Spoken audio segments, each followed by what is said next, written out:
உங்களோட ஃப்ரீலான்சிங் பிஸ்னஸில் நீங்கள் நிறைய கிளைண்ட்ஸ் ரீச் அவுட் பண்ணணும் அப்படின்னா ஃபர்ஸ்ட் நீங்கள் ஃபைண்ட் பண்ண வேண்டியது என்னென்னா உங்களோட யூனிக் செல்லிங் பாயிண்ட் என்ன அப்படின்றது நீங்கள் ஃபைண்ட் பண்ணணும்.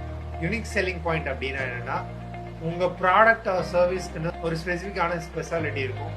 அந்த ஸ்பெஷாலிட்டி என்னன்னு கண்டுபிடிச்சி அதை ஹைலைட் பண்ணி கிளைண்ட்டுக்கு அதோட பெனிஃபிட்ஸ் சொல்லணும். பெனிஃபிட்ஸ் சொல்லணும் அப்படின்றத நான் ஏன் அவ்வளோ அழுத்தி சொல்கிறேன் அப்படின்னா, வெறும் ஃபியூச்சர்ஸை மட்டுமே சொன்னீங்கன்னா உங்களுக்கு சேல்ஸ் கம்மியாக தான் நடக்கும்.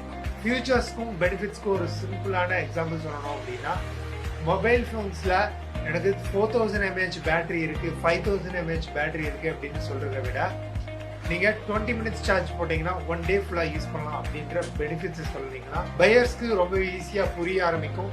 ஸோ அவங்க பையிங் டெசிஷனை ஈஸியாக எடுப்பாங்க.